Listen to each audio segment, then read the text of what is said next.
नमस्कार. मी डॉक्टर संजीव शेलार. मी व्यवसायानं स्थापत्य अभियंता आहे. मी BE सिव्हिल केलं, नंतर अमेरिकेतून MA स्ट्रक्चर MBA केलं. तिकडं 18 वर्ष कार्यरत होतो. नंतर औरंगाबादला आलो. मला माझी मुलं तिकडे घडवायची नव्हती, त्यांना संस्कृतीची ओळख करून द्यायची होती, म्हणून औरंगाबादला आलो.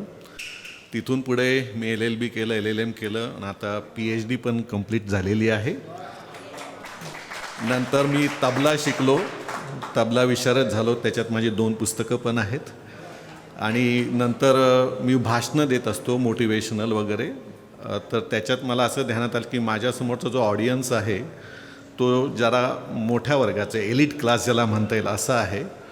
तर सामान्यापर्यंत पोचायचं असेल तर त्याला कीर्तन हे एक माध्यम आहे जनसामान्यापर्यंत पोचवायचं. आणि दुसऱ्या देशात बरीच वर्ष काढल्यामुळं एक नक्की माझ्या ध्यानात आलं की आपल्या नागरिकांची मनोवृत्तीच बदलायला पाहिजे, तरच हा देश सुरळीत चालेल. मग ते कार्य माझ्या हाताशी आहे. म्हणून नंतर मी आपल्या रामटेकचे कवी कालिदास इथून BA कीर्तनशास्त्र पण पदवी घेतलेली आहे. आणि जेव्हा मला कळलं बुवांचा आता आहे, तर म्हटलं हा लाभ तर नक्कीच घेतला पाहिजे. म्हणून कीर्तन विश्व आणि आता भीष्म स्कूल ऑफ इंडिक्सचे जवळजवळ 9 क्लासेस मी केलेले आहेत. तेव्हा छोटीशी सेवा, कदाचित 11 मिनटं होतील, मी बसवायचा प्रयत्न केलेला आहे.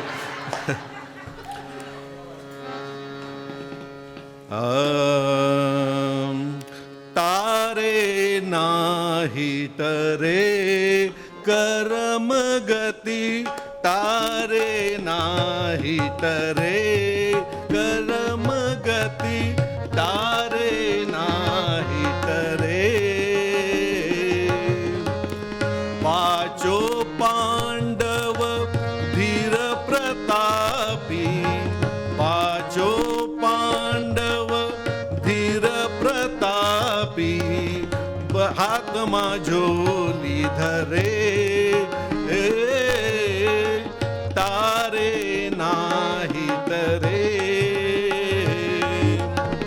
सीता हरण मरण दशरथ को, बन बन राम फिरे, तारे नाही तरे. देख करम गती चकित सूर भयो, देख करम गती, देख करम गती चकित सूर भयो, हरि के चरण परे, तारे नाही, तारे नाही, तारे नाही तरे.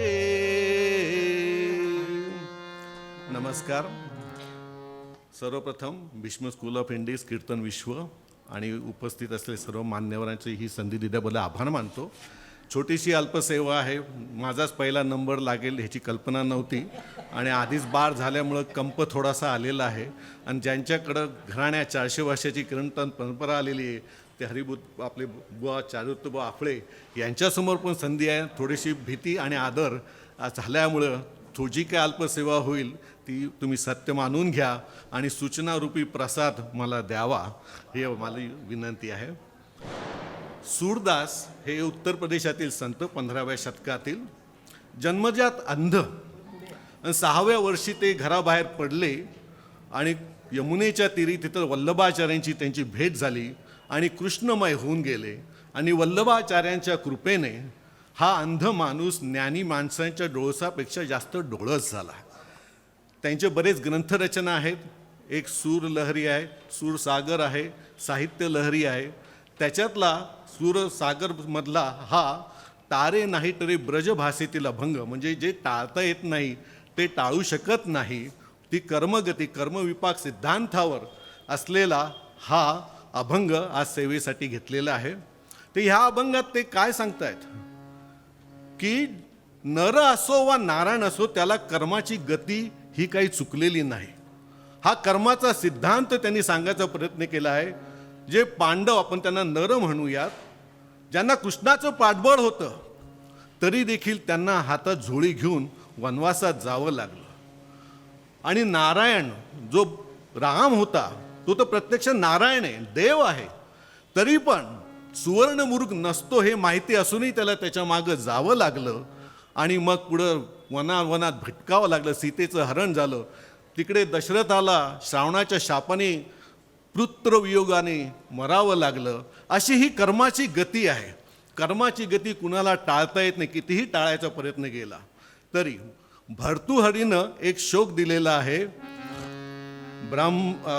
ब्रह्मायेन कुलालवन्नियमितो ब्रह्मांड भांडोदरे विष्णुर्येन दशावतार गहने क्षिप्तो महासंकटे रुद्रो येन कपालपाणी पुटके भिक्षाटनं कारित सूर्यो भ्राम्यति नित्यमेव गगने तस्मै नमः कर्मणे.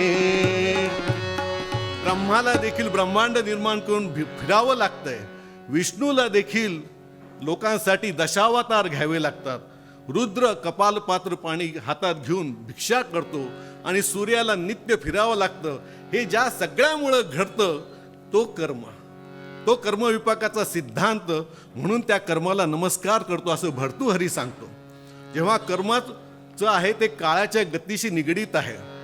जे आत्ता आपण भोगत आहोत, मी मुद्दामून भोगत शब्द थोडासा अनुभवतो आहोत असं म्हणतो, कारण ज्याला आपण दुःखाचं म्हणतो ते भोग असतात, आनंदाचं भोग नसतात. त्याला आपण आनंदाचा भोग चढवतो पण आपण अनुभवतो. जे आधीचं आपण कर्म केलेलं आहे आणि ते आता अनुभवतो आहोत त्याचं फळ ते संचित. जे आत्ता काम करत आहोत, कर्म करीत आहोत आणि ज्याचं फळ आपल्याला आपल्या मरणाच्या आधी भोगायचं आहे ते प्रारब्ध. आणि जे आत्ता कर्म केलेलं आहे पण त्याचं फळ पुनर्जन्मानंतर पुढच्या जन्मात करायचं आहे ते अनारब्ध. म्हणजे अनारब्ध हे पुढच्या जन्माचं संचित असतं. असे 3 आपले संचिताचे कर्माचे फळाचे प्रकार आहेत. चित्रगुप्त आपल्या प्रत्येक कार्याची लेखणी करत असतो. म्हणून जेव्हा आपले रामदास स्वामी ते सांगतात, आपण सुखी माणसाचा सदरा आहे का बघत असतो बरं का. जगी सर्व सुखी असा कोण आहे, विचारी मना तूच शोधून पाहे. आहे का कुणी जगी सर्व सुखी असं? म्हणून तू म्हणतो अरे तू मनाला विचार बघ काही सापडतंय का तुला. हा श्लोक आमच्या शेजाऱ्याला आम्ही सांगितला, तो लगेच निघाले शोधायला. एका चाळीत गेले, आहे का कुणी सुखी माणूस, आहे का कुणाला सुखी आहे. तो पहिल्या विराडी गेले, तिथं त्यांचा एकुलता एक पुत्र नुकताच अपघाताने गेला होता, ते दुःखी होते. दुसऱ्या विराडी गेले तर त्यांना संतती नव्हती म्हणून ते दुःखी होते. तिसऱ्या विराडी गेले, तिथं सगळं सुखसंपत्ती होती, सगळं चांगलं होतं, पण महाराज अशी चेहरा करून बसले. का हो काय झालं?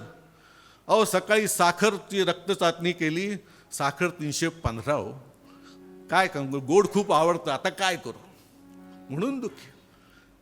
चौथ्या बिराडी गेले, तिथं खायची मारामार. 5व्या बिराडी मात्र जरा गोष्ट वेगळी होती. महाराज सकाळी द्राक्षासव घेऊन बसले होते, त्यामुळं त्या बाई चिंतित होत्या. आणि शेवटच्या बिराडी ती बाई म्हणली, काय सांगू महाराज, हे आमचे हे नुसते कीर्तन करतात, बाकी काही करत नाही. पुंडलिक वरदा हरी विठ्ठल. तेव्हा असं हे कर्म त्याचा आपल्याला अनुभव घ्यायचा असतो. तेव्हा पाप ते जाऊ दे, हा कॅन्सल करतो. ओके पुढे जातो. माफ करा, सेवा अल्प आहे. ओके. तेव्हा हा सिद्धांत, तेव्हा महाराज समर्थ रामदास स्वामी काय सांगतात, मना तू विचारी म्हणा, पण विचारी म्हणा काय, आपल्याला मनाला कशाला विचारायला पाहिजे. रामदास म्हणतात विचारी मन आहे, तुम्ही मनाला विचारायचं नाही. मन कधीच अविचारानं करणार नाही, विचारी म्हणा. म्हणून तू स्वतः शोध घे. त्यासाठी ग्रंथ साहित्य तुम्ही संपादिलं पाहिजे, गुरुचा आशीर्वाद झाला पाहिजे, आणि मग आत्मप्रवृत्ती झाल्यावर तुम्हाला हे कर्म प्राप्त जे झालेलं आहे त्याच्याबरोबर जीवन घालवायचं आहे. मग हे कसं करत असताना काय करायला पाहिजे? नेहमी आपण काय दुःखातच राहायचं का? नाही. त्यासाठी आपलं एक साधा देवाच्या आरतीनं तर आपण म्हणतो, कायेन वाचा मनसेंद्रियर्वा अध्यात्मना वा प्रकृती स्वभावा करोमि यज्ञ सकलं परस्मै नारायणायेति समर्पयामि. म्हणजे आपल्या कायेनं वाचेनं मनानं अंतःकरणानं कर्म करीत राहावं आणि ते कर्म भगवंताच्या चरणी नारायणेति समर्पयामि अर्पण करावं. म्हणजे हे सगळं जीवन सुसह्य होतं. तेव्हा आपलं कर्म करत असताना शेवटी सूरदास तेच सांगतायत. काय सांगताय शेवटी? देख करम गती चकित सूर भयो हरि के चरण परे तारे नाही तरे. की सगळं कर्माची गती पाहिल्यावर सूरदास चकित झाला. तो म्हणला आता हरीचे चरण पकडल्यापासून आपल्याला काही गत्यंतर नाही. म्हणून नेहमी स्वकर्म नित्यकर्म जरूर करावं, पण ते स्वधर्माने करावं आणि सगळं कर्म ईश्वराच्या चरणी त्या नारायणाच्या चरणी आणि त्या नारायणाला अर्पण करावं. म्हणजे जीवन आपलं आनंदी होईल, सभोवात जीवन आनंदी होईल. एकनाथ महाराजही तेच म्हणतात. एकनाथ महाराज म्हणतात ठीक आहे, महाराज म्हणाले खूप चांगलं म्हणाले. तेव्हा आता ही सेवा इथं थांबवतो आणि आपला आशीर्वाद घेतो.